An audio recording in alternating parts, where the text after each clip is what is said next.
Hi friends.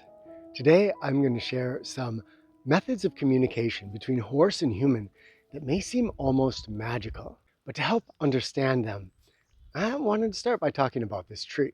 Now we all understand that the way that we look at the world affects the world that we experience. Sometimes this is very obvious.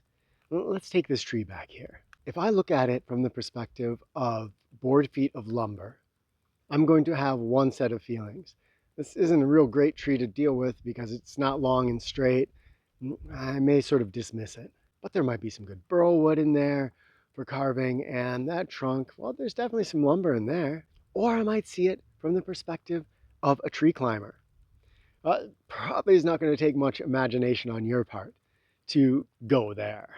Likewise, I could see this tree as a vital member of the forest ecosystem. Each of these three methods, which are just three of many different lenses that I could wear when looking at this tree, give me a different experience with that tree. If we can look at the idea of communication in a broader context, give it a definition that looks more like interaction, then when I go to communicate with this tree, in the one instance, I'm approaching it with a chainsaw, and I may have the satisfaction of creating some beautiful furniture out of this tree. In the second case, I'm going to climb up in that tree, and I'm going to have a different set of experiences than the first person, wandering through the branches, looking at the different life up there, and getting a view from the top. In the final one, seeing it as just a part of the ecosystem, I again am going to have a different set of feelings and experiences when I interact with that tree. So you see, when we talk about communication, especially if we're talking about it in a broader sense, then we start to realize that underneath communication are a lot of assumptions and ideas about the world that govern how I interact with the world. I'm going to take you up to the barn and introduce you to Indra. I promised I would tell you the story about this horse, which I will share. And then we're going to see Mirabelle interacting with Indra in a way, again, that looks almost magical to some eyes. If you watch my video on Clever Hans, we're going to recognize that horses have a different way of interacting with the world. We humans, it's often primarily verbal. So at least we imagine so. So I use words, you're hearing my words, interpreting them in your head, getting some meaning out of that based on your assumptions about what I'm saying, and then you have this result, this idea that forms in your brain. With horses, we're going to talk about something called intention. So we know that horses can pick up on super subtle cues. What exactly those cues are, we humans are still figuring out, but they likely are scents, body language cues, maybe dilation of pupils, all kinds of things that my body's giving off tell the horse a lot about my emotional state. I remember reading about an experiment where they hooked up to horse and rider something that kept track of their pulse and I believe respiration. The horse and the rider were to ride down this arena a number of times, and in the middle of the arena was a person standing. They had a closed umbrella. The rider knew that on the third pass, let's say, the person was going to open the umbrella suddenly. On the first two passes, horse and rider, pretty stable pulse. Everything seemed calm. On the third one, the human's pulse started shooting up. They knew something was about to happen. Of course, the person never actually opened the umbrella. It was just the anticipation. And what happened? Well, the pulse of the horse also rose in conjunction with humans. No, this is riding with a saddle. So it's subtle cues that the horse is picking up. Let's jump up there, but I am going to share the story of Indra first because I think you'll find it fun. About 18 years ago, Rebecca and I were camped next to a field at night watching for a baby horse to be born. We knew the mother. Her name was Maya, a big, beautiful black Percheron, and she was having a baby, and Rebecca had purchased this baby before it was born. In the morning, there was little baby, yes, Indra. If you've ever seen a newborn baby horse, they look kind of funny, like odd giraffes. For 7 years, Indra lived with us. He was our spirit horse, our heart horse. We loved him so much. He would always come up to the fence to come and see us. When we would say bye at the end of the day, he wouldn't run off to the other horses. He would sit there as if saying, hey, come on, let's do more. When we had our second child, we realized that we just were not giving attention to the horses anymore. Child rearing was taking all of our energy, and it just didn't feel fair to our horses anymore. So we said goodbye to Indra. He went for a very inexpensive price. We didn't want him to be, we didn't want to make money off of him. We wanted him to have a good home. And he went to a woman who proved to be the perfect home for him. She was giving him what we call his forever home, meaning that she would keep him until he died. And she loved him very, very well. Well, when it was time for Mirabelle to get her horse, we were looking online, searching around. It was looking prohibitively expensive for us.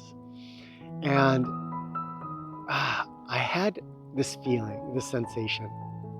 These things come to me sometimes and can be a little unexplainable, but we're moving into unexplainable territory with the communication that we're talking about here. I just felt like I should contact this woman who owned Indra. Her name happened to be Rebecca, just like my wife.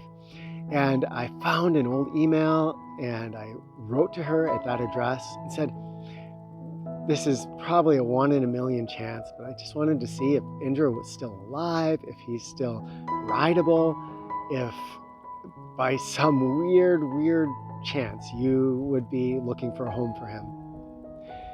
She wrote back the next day and said, this is unbelievable. It turns out she's going through a really difficult life transition. And it was kind of in the same place we were, where she wasn't able to give Indra the attention that she once had.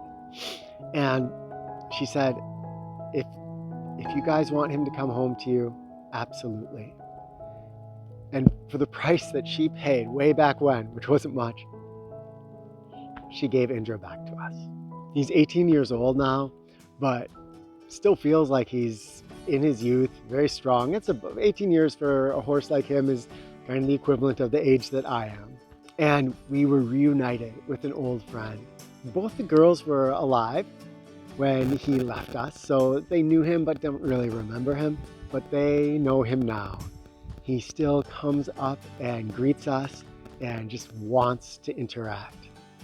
I used to train horses, and I did it in the old style of punishment and reward, basically, trying to get the horse to do what you want.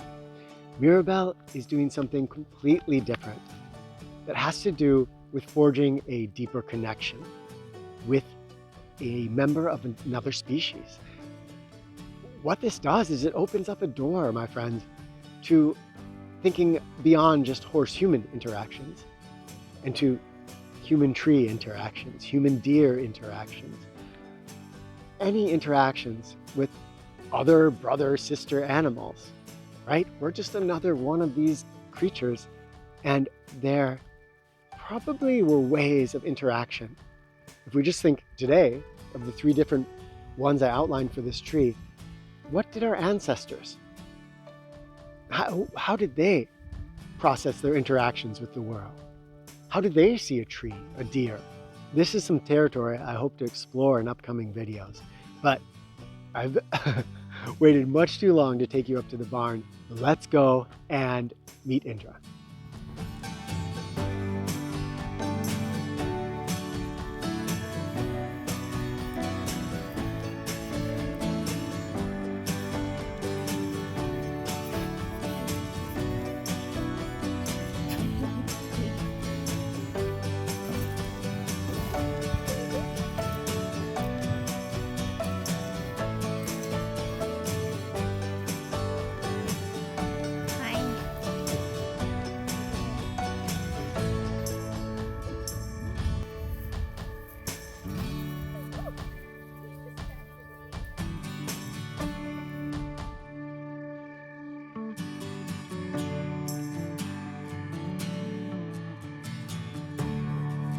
So instead of telling the horse what to do, you say you're kind of asking the horse a question. Yeah, so when you're doing your intention, you're kind of asking your horse a question, the same way that you're going to answer any little questions your horse asks. So you're trying to constantly be reading their small signs and signals and then answering the questions they're asking you. So they might say, "What is that over there?" And you're going to say, "It's okay, I see it too, and you don't need to be worried about it."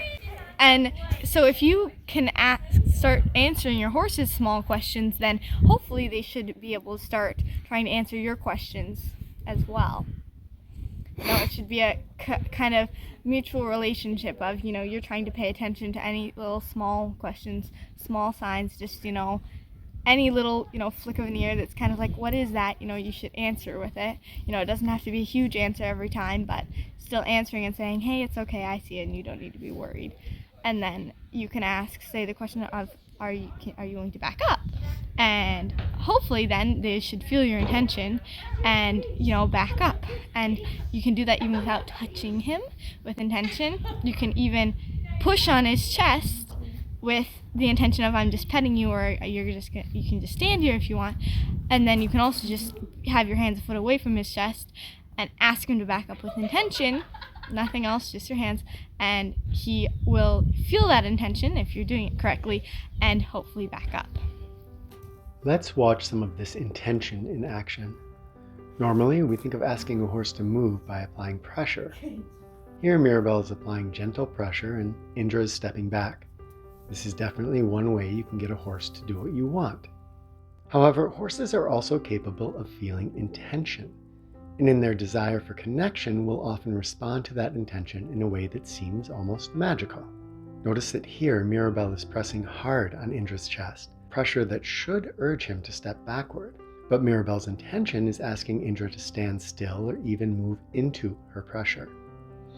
Now she's going to use intention, but she won't even touch him.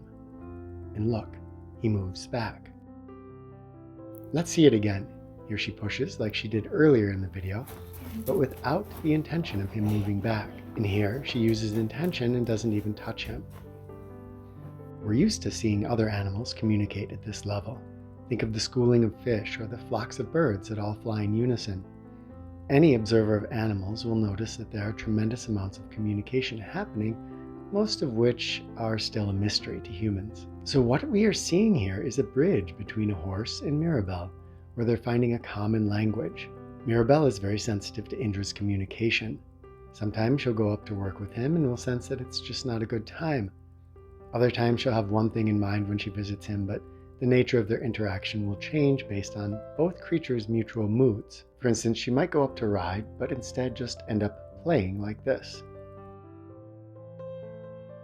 My hope is that this inspires us to consider that we humans often are very limited in our conceptions of what is possible, often because we can fall into thinking that the human way is the only way.